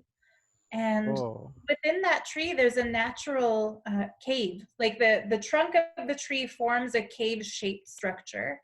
And the local people in Bidadi had actually made a little temple in there. And I think it's their deity that they installed that gives the tree its beauty and its power. He's claiming that it's from him in a past birth. Who knows the real story there? But anyhow, that tree is considered sacred, and nobody is allowed to enter into that little cave. So one morning, we got the message, and by we, I mean the people in his courtyard. Back then, my bedroom was a room called A2. I was the roommate of Manitya Achalananda Swami, who's the head of his legal team. And so I was sleeping in the room that had all of his gold and silver and legal documents, and Achala Swami was there. So there was a small number of us who lived in the same building as him. So all the people who were having breakfast in his courtyard area, heard the message that a stray dog had given birth to puppies inside that tree, in the tree trunk, and in the temple space of this tree cave. And of course, in the agama, the Shiva agamas that he was making us live by at that point, we were told, dogs are dirty, dogs are inferior, touching a dog, you have to take a full body bath if you touch a dog, change your clothes. We were told dogs are like the dirtiest, most disgusting creatures. And I never believed that because I'm an animal lover. I'm a vegan since the age of 13. I don't think any animal, how could they be dirty to Sadashiva, who created them? Anyhow, so we were all expecting the fraud who calls himself Nithyananda to order for the dogs to be sent off the campus, because typically, anytime there were stray animals or wild animals, he would have a team of people gather them and drive them to a spot off campus and release them. In my experience, he always gave the instruction, don't beat them, don't hurt them, but drive them off campus. And so his reaction was a little bit different this time. He said, oh, it's the Vahana of Kalabhairava. Kalabhairava's Vahana has incarnated and taken birth. And so he said all of these puppies were like living deities because they had chosen the banyan tree to take birth. And so he instructed for he picked one of the puppies from this litter, and he gave that puppy the name Bhairavi, and said this puppy is a little living goddess in the form of a puppy. And so he had her brought into his courtyard. Later, when a vet checked her, Bhairavi is actually a Bhairava. That was a male dog. so he called her Bhairavi. He swore to all of us she's female, but she wasn't. she was a male. So little Bhairavi was a very sweet little dog, very playful. It was hard for us to go back and forth from our room because she used to play with the bottoms of our saris, for the palu for all of us females. I started tying my sari Gujarati style, so there was no hanging cloth that she could nip at or try to grab. But anyhow, there was an incident when he was sitting on his swing in his courtyard and telling a story about himself the way he always did, histrionically. Again, I like that word for him. He was telling a story about himself, and little Bhairavi was barking and barking and playing and chasing leaves. There were lots of trees would fall into that courtyard. So she was chasing all the falling leaves, and he yelled, "Hey, Bhairavi, don't you know when I'm talking, you be silent." And of course, this little dog kept barking and kept running around. And he sent her to Sacred Arts. He said, this is like mind-blowingly stupid to me. He said, she's not a dog, she's my disciple. She should know better. If I'm talking, if I tell her be quiet, she should be quiet. She's disobeyed me, just like any ashramite who disobeys me. I'm sending her to Sacred Arts. So he sent her to the work camp, the physical labor part of the Adinam. So he would not only try to make a show of his power to people, he tried to impress a puppy. He tried to show the puppy who's boss. And I think he did not assign any work responsibility in the Sacred Arts to the puppy, at least. No. But I think she had a better life in Sacred Arts than she would have in his courtyard, because the people there took care of her, fed her, anyhow. Yeah. Him, I should say again, because even though Nithya called her Bhairavi and called her a girl, she was a male, so that little boy. Okay. So yeah, he would always make a big show of his power and claim that, I mean, he claimed to all of us that every animal in the campus listens to him and obeys him. So I think the real reason he was so angry at this puppy was that puppy proved he was all bullshit. Because if every animal incarnate in that space actually listened to him, that puppy would have been quiet when he said to be quiet. So I feel that it's his hubris that he actually believed even a little dog should obey him and understand him. I think it's the ultimate evil in a human being that he separated a puppy from its mother when it was still at a young, tender age. I think that was seriously wrong. It's his stupidity that he just assumed it's a female without having a proper veterinary inspection. This one little funny incident, it's filled with all different dimensions of badness about him. He couldn't even tell the gender of a dog.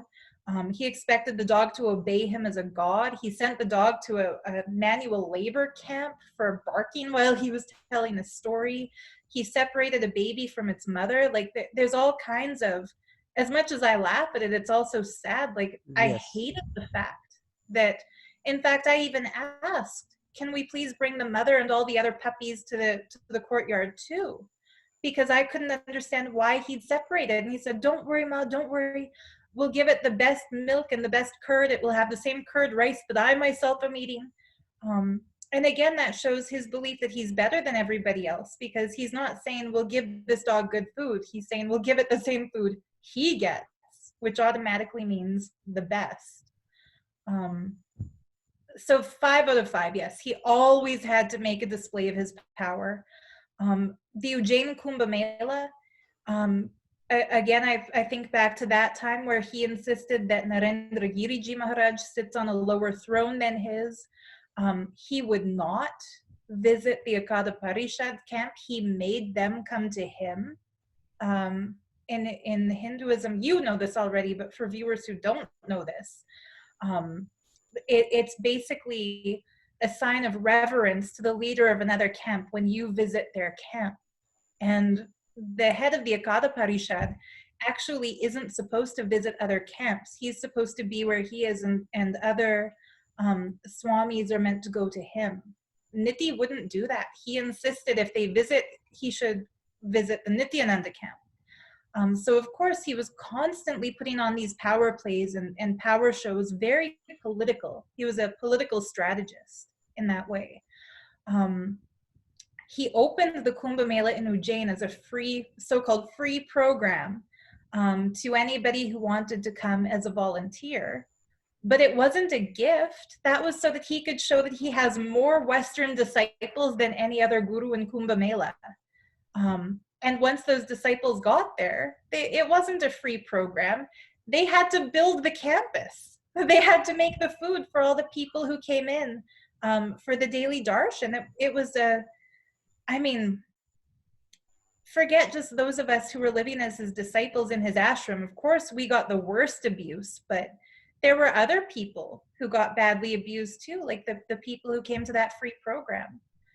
So everything he did was a calculated effort to appear powerful. Yes. Yes. And yeah. So that's all. That's all. So regarding the Kumbh Mela, I just want to make one clarification. That is, I think you have been there for almost the entire span. Okay. Have you seen even a single sannyasi do Danda Samarpana to Nithyananda outside Nithyananda ashram? Any other person from the Akada, a Danda Samarpana is a process wherein they will, do a huge movement of the danda that they are carrying, and finally they will keep it at his feet. Have you seen this process happening? No. Okay. So the reason why I am asking this is because a sannyasi can only fall to a feet of another sannyasi if he is his direct guru who gave him sannyasa. Okay. So even in temples, there is only Danda Samarpana for sannyasis, and when some sannyasi is respecting another sannyasi, he will only do Danda Samarpana. So I am 100% sure right now that all of the Akadas knew Nithyananda for what he is, even beyond whatever power play, whatever decisions that the leadership has taken.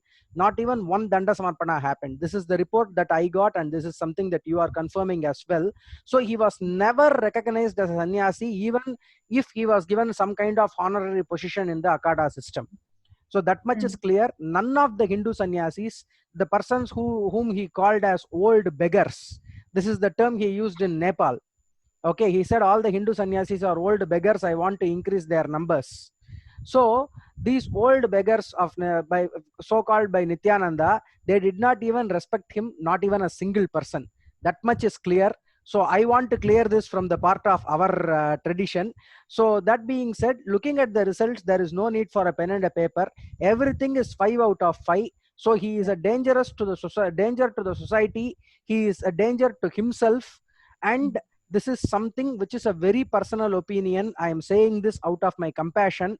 the best thing that can be done for Nithyananda, I don't even know if I am supposed to say this on the video, but I am saying this because this is what I feel. I want to be truthful with myself.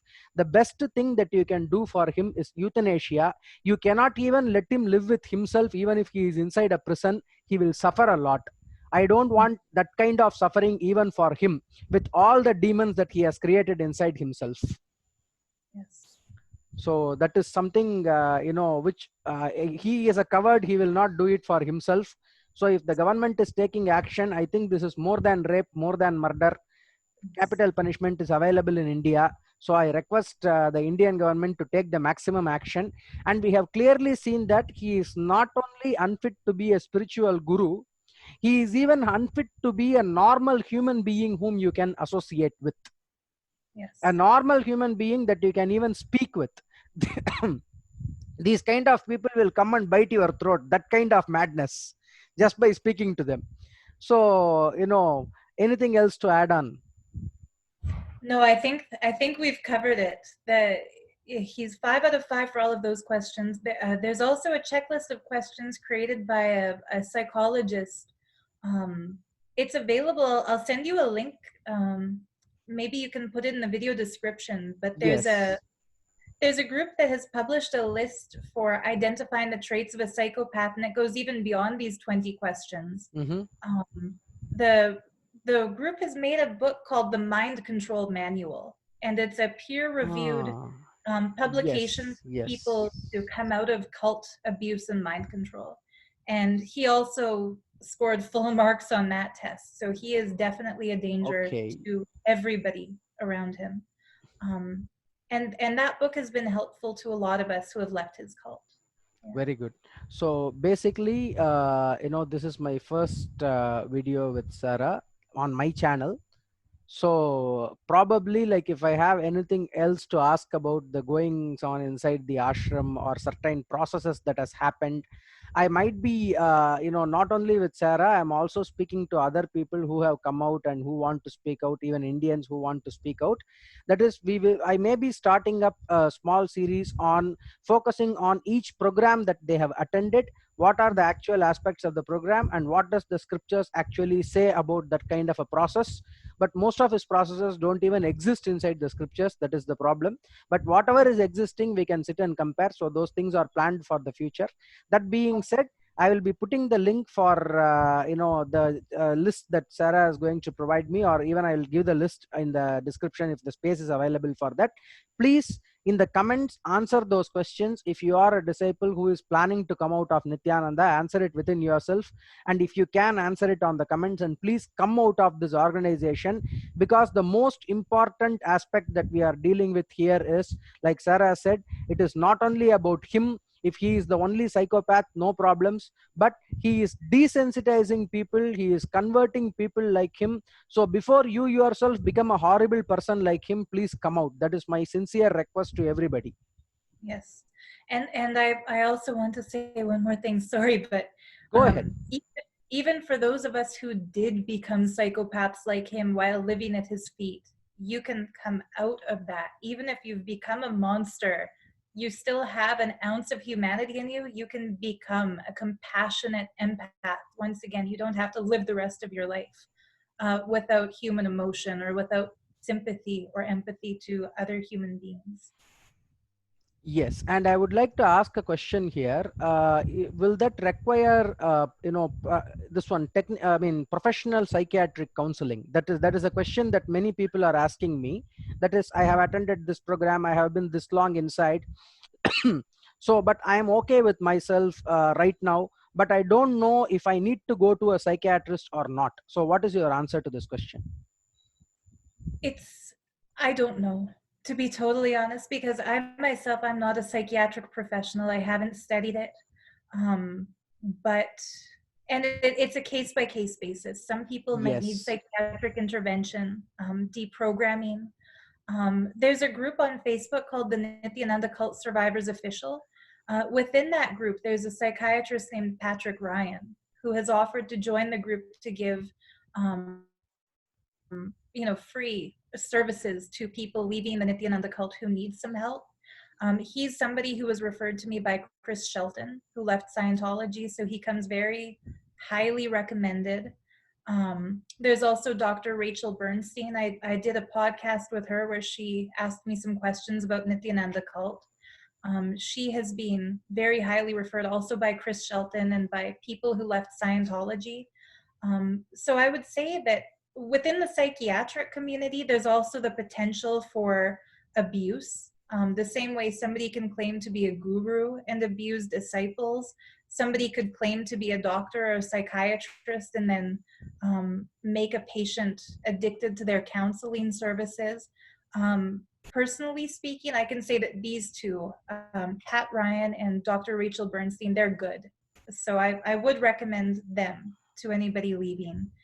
And I think that first and foremost, when somebody leaves that cult, the most important thing they can do is drop the fear that they have of Nithyananda. He can't curse you. He can't. Kali and Kala Bhairava are not his servants ready to destroy your life when he tells them to. That's not how deities work. Let go of the fear that he's going to ruin your life. When people left, he says he'll create a situation where they're going to get beaten in the world. So that left me, when I left his organization, I believed if I have a relationship, it's going to be a physically violent, abusive relationship, and I created that by leaving Nithyananda. So there are things like that he plants in people where we believe we're going to be cursed for the rest of our life by leaving him. After talking with you, Raghav, I understand, in fact, people are cursing their lives by serving him, not by leaving him.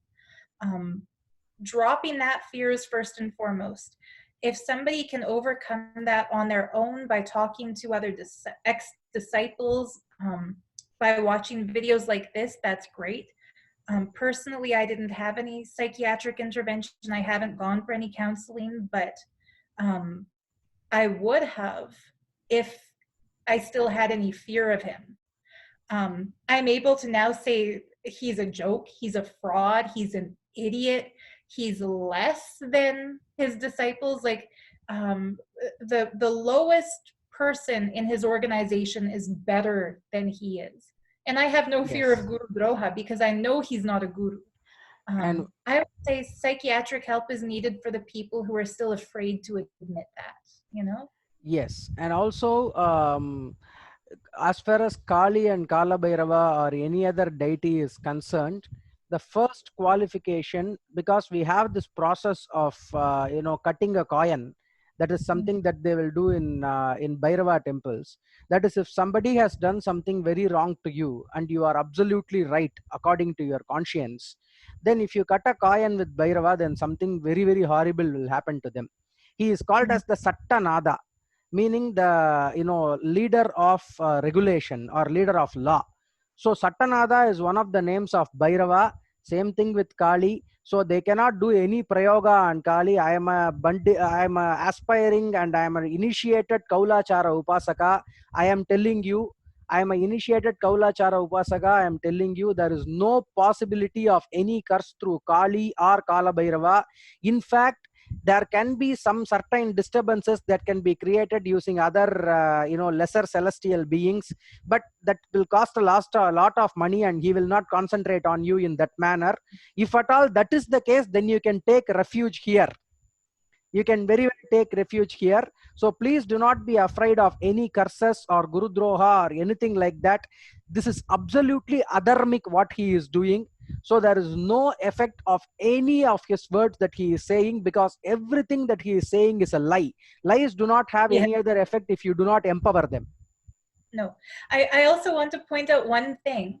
When I spoke out against him publicly, he told his disciples I would die soon and I'm still alive and well. He had two Gurukul, not even Gurukul kids, he had two young adults claim that I had sexually abused them back when they were kids.